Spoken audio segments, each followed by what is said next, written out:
Hoje nós vamos falar sobre um tema delicado, complexo, mas ao mesmo tempo muito importante que nós compreendamos: o suicídio e a condição do suicida.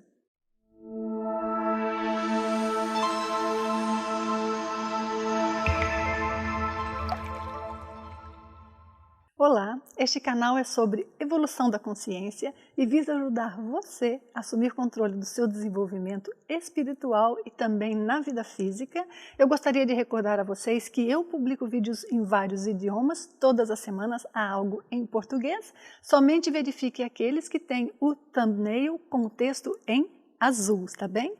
Vamos falar hoje sobre um tema complexo, delicado, o suicídio, mas penso que há vários ângulos que nós podemos observar. Principalmente gostaríamos aqui de dar uma visão geral para aquela pessoa que está numa situação difícil e às vezes pensa que seria melhor terminar com a sua vida. Também apoiar-nos a como entender outros que estejam pensando dessa forma, estejam nessa condição e quem sabe ter algumas noções sobre a condição do suicida ao passar pela morte biológica. Este tema foi perguntado e sugerido pelo Rodrigo Fagundes, mas é algo que sempre eu recebo pergunta a respeito, portanto é muito bom que nós temos hoje aqui a oportunidade de tratar sobre isso. Bem, a primeira coisa que eu gostaria de dizer é que as razões que levam uma pessoa a pensar ou cometer suicídio são muitas, obviamente, não pretendo aqui listá-las todas, mas gostaria de trazer à tona de que existem também fatores culturais, fatores que são segundo o local, segundo a condição. Determinados países ou certas culturas há um índice maior de suicídio do que em outras, devido a diversos aspectos. Às vezes é devido ao clima, às vezes é devido à condição social, às vezes é devido ao tipo de educação que as pessoas recebem. Então, esses fatores têm que ser tomados em consideração. Outro componente também que faz com que algumas pessoas pensem em suicidar-se ou se suicidem são desequilíbrios hormonais e também, algumas vezes, desequilíbrios nutricionais, como alguns nutrientes faltando para nós, às vezes pode levar-nos a ter, inclusive, problemas mentais devido a isso. Então é muito importante compreender que o corpo físico é um dos componentes que nos afeta muito. E a maneira que nós sentimos a vida, ela passa por um filtro das energias que nós sentimos, das nossas emoções, do nosso histórico e aprendizado desta vida, do nosso histórico e aprendizado também e traumas de vidas passadas, mas também pelo corpo físico. E isso é muito importante que nós levemos em consideração e procuremos sempre avaliar o quanto de influência existe desse aspecto. Outro ponto que nós não podemos nos esquecer é assédio. Intrusão, energias negativas influenciando de alguma maneira a pessoa que está nessa condição suicida. O mecanismo que opera num caso assim, muitas vezes é de reforçar aqueles aspectos que já são dolorosos ou que trazem dúvidas para a pessoa, então aquilo vai ficando cada vez mais exacerbado, reforçar que a pessoa pense naquilo ininterruptamente, então sempre tome muito cuidado. Quando você não consegue parar de pensar em um problema, isto não é saudável e não leva à solução do problema. Outras vezes, junto a esse exacerbar dos aspectos negativos, vem também intuições para que a pessoa termine sua vida e, obviamente, então começa a misturar completamente a própria sensibilidade energética parapsíquica da pessoa com os problemas da vida, que às vezes podem nem ser tão grandes como ela sente, e junto a tudo isso, aquele desespero dela pode levar a que ela acabe fazendo ou cometendo um suicídio. Não podemos deixar de lado a questão dos processos, muitas vezes, de distúrbios psiquiátricos ou psicológicos que podem levar a uma condição como esta. Também existe, inegavelmente, o aspecto da dor. Às vezes é uma dor física. Dor física pode levar a pessoa a um desespero que ela não vê fim para aquilo conforme é a condição que ela está vivenciando e ela pensa: não posso continuar a vida toda dessa forma, isso não é vida. Mas é sempre muito complicado saber o que é o melhor neste caso e quais são as saídas. Certas situações levam a pessoa também à desesperança. Ela vê que ela está num contexto muito complicado e que não consegue sair daquilo. O nosso mundo hoje em dia está numa situação muito difícil do ponto de vista econômico, do ponto de vista social, são crises por todos os lados e, obviamente, alguns de nós, ou muitos de nós que estamos aqui neste momento, neste bate-papo, sabemos e sentimos o quanto é difícil viver dentro de um contexto social como nós estamos passando.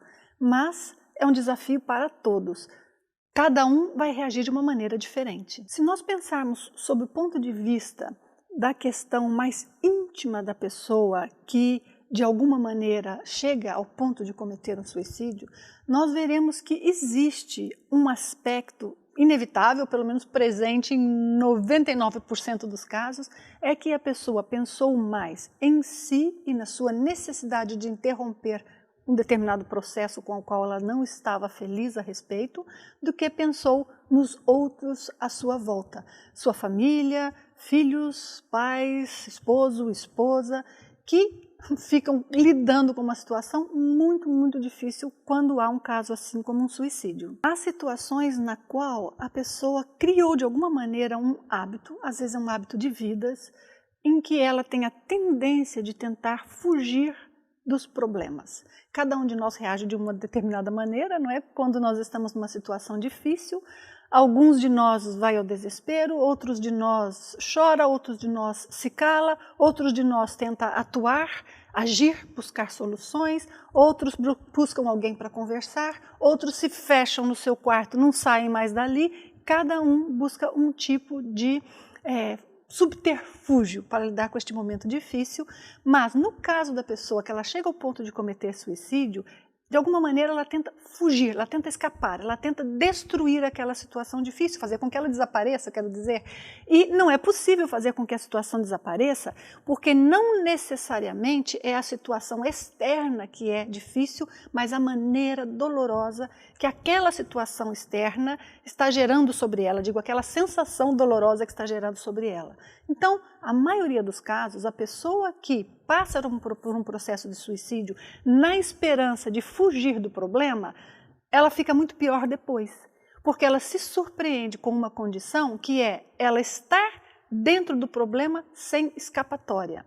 Porque quando nós estamos aqui na nossa vida física, um dia está calor, um dia está chovendo, outro dia nós estamos com seca, nós estamos um dia com fome, no outro dia estamos não sentindo tão bem dispostos, um dia estamos cansados, no outro dia nós vamos passear. Inevitavelmente, por pior que a vida seja, ela traz para nós diferentes elementos que faz com que nós criemos uma modulação, um equilíbrio naquilo que nós experimentamos na vida. Mas, quando nós estamos já na dimensão extrafísica, numa condição na qual nós não estamos mais conectados ao nosso corpo físico, as variações nas situações ou contextos à nossa volta são muito menores. Portanto, se a pessoa ela fica obcecada, se ela está no momento em que ela está revivendo o problema o tempo todo e não consegue sair daquilo, quando ela passa pela morte, às vezes aquilo vai ficar presente o tempo todo. Nem o intervalo ou o descanso que nós estamos falando aqui, que é a pessoa um dia sentir chuva, no outro dia sentir frio, no outro dia ela tem que trabalhar, no outro dia alguém bateu a porta. Essas mínimas coisas, nem este intervalo para o pensamento ela tem. Então ela entra num loop, como se fosse numa bola de neve, que quanto mais ela sente e pensa o problema, maior ele fica e ela tem dificuldade em sair daquele processo. Por isso, as pessoas que elas cometem suicídio na ânsia de fugir de um determinado conflito interno dentro delas, elas estão na prática tentando fugir de uma coisa impossível, que é fugir delas próprias. Nós não podemos fugir de nós próprios. Onde quer que a gente vá, nós levamos a nós próprios ou somos nós próprios que vamos. Então, como é que nós podemos escapar de quem somos e da maneira que nós vemos e sentimos a vida? Esta questão também de tentar não lidar com o que quer que seja o desafio do momento, choca um pouquinho, às vezes, com a noção do que é que nós estamos aqui para fazer. Porque, para algumas pessoas, ou em muitos casos, justamente aquele desafio pode ser algo com que ela tinha de aprender. E se a vida está numa situação tão difícil que o que a pessoa tem de aprender é parar, entrar num pouco de introspecção e conseguir encontrar dentro de si um minuto de paz e tranquilidade, independente do que está fora. Esse é um aprendizado dificílimo, esse é um aprendizado que leva muitas vidas, mas será que era o aprendizado? Ou qualquer que fosse a situação, será que está tentando nos ensinar diferentes formas de atuar e de nos desenvolver? É importante que pensemos nisso, ou que alguém que esteja numa condição como essa, leve isso em consideração, senão fica somente um foco. Tem algo que dói, eu não quero mais, minha vida não é boa, tem uma situação que eu gostaria de ter alcançado, não consegui, tem um sonho que eu sempre tive, não será possível, eu tive uma decepção enorme com o meu namorado que me deixou, porque a minha mulher fez tal coisa.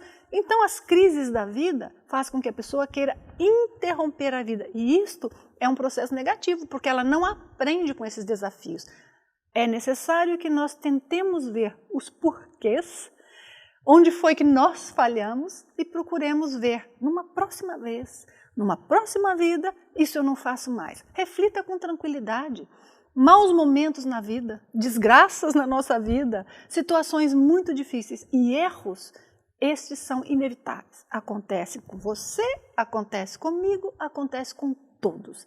Claro que em diferentes graus, diferentes níveis de gravidade, e cada um de nós reage de uma forma diferente. Um ponto agravante que existe às vezes é quando a pessoa também é orgulhosa, porque o orgulho não facilita para nada, porque ante as situações difíceis da vida, nós já temos o sofrimento, a dor, a incerteza, mas mistura tudo isso com o orgulho, a pessoa sentir que ela não poderia passar por aquilo, que ela tinha que ter tido direito a um outro tipo de vida, que com ela não poderia ter acontecido aquilo, ou ela merecia outra coisa, ou aquilo é uma injustiça com ela. Colocar este tipo de reação ou de observação, interpretação dos fatos, toca muitas vezes naquele orgulho que a pessoa pensa que não tem. E isso dificulta muitíssimo todos esses aspectos que nós estamos falando aqui. E por último, nós temos, obviamente, o medo. Porque ante todas as situações difíceis, às vezes a pessoa pensa, isso não vai terminar nunca. E se acontecer tal coisa? E se eu não conseguir cuidar bem do meu filho? E se eu errei de tal forma que contaminou ou desgraçou a vida de alguém? Este medo também nos leva muitas vezes a um desespero íntimo. Tranquilo. Pare, respire, o medo é normal. Como nós lidamos com ele é que é a grande diferença. Então é muito importante ter essa visão de conjunto aqui. Eu gostaria também de falar para vocês um pouquinho sobre a condição da pessoa que passou pela morte através de um suicídio. Porque nós temos às vezes assim rótulos, não é? Todo mundo está muito mal. Não, muitos estão não bem, muitos estão numa situação difícil, posso até dizer, quem sabe, a maioria, mas todos eu acho que é uma generalização que não é possível, porque nós temos que ver cada caso. Quem é a pessoa, o que ela fez na sua vida, como ela sentia a vida e o mundo à volta dela, e também o tipo de companhias extrafísicas que normalmente ficavam à volta da pessoa, tudo isso vai influenciar demais. A maioria dos casos, a pessoa que cometeu suicídio, ela fica gravitando à volta do próprio ambiente. Então, há casos de pessoas que ficam na sua própria casa, alguns, por exemplo, saltam de um precipício e por ali ficam como que um espírito assombrando ou ficando por ali meio perdido, revivendo aquela condição. Às vezes uma pessoa que, por exemplo, se matou numa estação de trem pode ficar por ali, não todas, tá? Por quê? Porque os próprios mentores extrafísicos, de alguma maneira, tentam ajudar, tentam tirar essas pessoas dali, porque a presença delas simplesmente faz com que o ambiente fique pior e leve à tendência de que outras acabem se sentindo da mesma forma. Então, existe um trabalho extrafísico que é feito, mas um trabalho extrafísico não quer dizer milagre, não quer dizer que tudo esteja resolvido. Então, é muito importante ver a cada caso. Outras situações também, por um padrão de afinidade energética, afinidade de pensamento, de emoção, de intenção, de todo o contexto do que aconteceu, a pessoa que passou ou que cometeu suicídio, ela termina por ir para uma determinada comunidade ou local na dimensão extrafísica que faz com que ela fique associada a outros que têm o mesmo padrão de pensamento, de emoção, de energia, de intenções, de problemas, de conflitos. Isso não ajuda muito, porque, claro, a pessoa fica mais ainda em contato com outros na mesma condição. Mas quem aprende em estar daquela forma, em estar sem conseguir sair desta bola de neve que eu estou falando, é ela própria. A maneira que ela julga a si próprio, o arrependimento que ela possa ter, a repetição dos pensamentos, dos conflitos, como eu falei, que ela não consegue sair daquilo, então ela própria se prende ali. Mas há muitos casos, por exemplo, em que quando nós estamos projetados, nós vamos a ambientes para tentar ajudar pessoas assim. Mas nem sempre é tão simples. Os próprios mentores extrafísicos também tentam ajudar. Mas e por que não é simples? Porque se a pessoa está fechada em si própria, fixada nos seus pensamentos e emoções, vai terminar por requerer processos bastante complexos para que seja possível ajudá-la e tirá-la daquela condição. Não é impossível, mas é mais complexo, leva mais tempo, requer muito mais recurso, então para cada caso vai funcionar de uma forma diferente. Eu espero que isso tenha lhe dado uma visão de conjunto. Minha intenção aqui era de trazer um ângulo de observação sobre este tema tão delicado e ajudar aqueles de nós que em alguns momentos possamos sentir este desespero num determinado momento, ajudar-nos a compreender outros, ver formas de como esclarecer a outros. É muito importante que nós possamos dar amor, carinho e apoio, mas também com verdades, com limites, esclarecer a pessoa, porque senão não tem fim, a pessoa tem que pensar claramente sobre a situação. Quando nós temos alguém que amamos e que terminou sua vida desta forma, nós também podemos ver de que maneiras podemos ajudar. Ficar pensando sobre a pessoa não é o que mais ajuda, porque se ela está próxima pode até terminar por influenciá-la negativamente. Podemos tentar encontrá-la fora do corpo, nem sempre é fácil. Aliás, eu fiz um vídeo sobre isso, se você quiser eu coloco aqui para você assistir, como encontrar pessoas que amamos fora do corpo. E em outras vezes o processo é enviar energias por alguns momentos, em alguns dias, e deixar que os próprios mentores tomem conta disso. Então, se isso lhe trouxe um ângulo diferente ou algum ponto a mais para observar a questão, já ajuda muito. Muito obrigada por estar comigo. Até o próximo vídeo.